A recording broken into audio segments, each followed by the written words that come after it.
প্রচলিত গণমাধ্যমের এই অবস্থান থেকে নিউ মিডিয়ার জগতে প্রবেশ করার জন্য রূপান্তরিত হওয়ার যে প্রক্রিয়া, সেই প্রক্রিয়ায় সরকার আপনাদের সাথে নিয়ে, পরামর্শ নিয়ে, পরিকল্পনা নিয়ে আমরা একটা পথ নকশা তৈরি করতে চাই। আমরা আমাদের এই পথ নকশা ধরে আমরা আমাদের গণমাধ্যমকে ডিজিটালাইজড একটা মডার্ন মিডিয়া ইকোসিস্টেমে আমরা পৌঁছাতে চাই।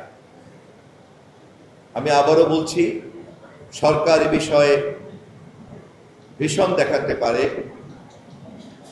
কিন্তু বাকি সবকিছুই আপনাদের অংশীদারিত্বের ভিত্তিতেই এগোতে হবে। আমরা এক্ষেত্রে আপনাদেরকে কেবলমাত্রই নৈতিক পৃষ্ঠপোষকতা দিতে পারব, বাকি সব দায়িত্ব আমরা যৌথভাবে পালন করব। গণমাধ্যমের বিভিন্ন মিডিয়া হাউসে ব্যক্তিগত মালিকানাধীন এই ইন্ডাস্ট্রিতে আছেন এবং বাজার অর্থনীতির কারণেই যে কোনো উদ্যোক্তা তিনি কিভাবে পুঁজি বিনিয়োগ করবেন এবং তার বিনিয়োগকৃত পুঁজি থেকে তিনি কিভাবে মুনাফা নেবেন, অবশ্যই সংবাদপত্র শিল্প জগতের উদ্যোক্তারা, আমি বিশ্বাস করি তারা সেই ধরনের পরিকল্পিত উদ্যোক্তা হিসাবে কাজ করবেন। কিন্তু এমন কোনো উদ্যোগকে সরকার নীতিগতভাবে বরদাস্ত করতে পারে না যে তার অধীনস্থ জনবলকে ন্যায্য মজুরি দিবে না অথবা দিতে বাধ্য, এমন কোনো আইনের মধ্যে সে থাকতে চাইবে না। এটা হতে পারে না।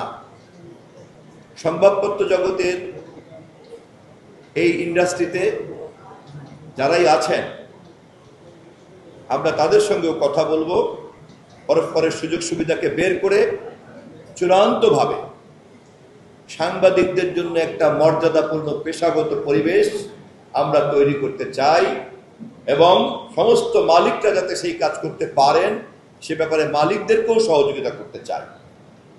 কিন্তু কোনোভাবেই মর্যাদাবিহীন এবং নিরাপত্তাবিহীন পরিবেশে স্বাধীন সাংবাদিকতা করা যায় না।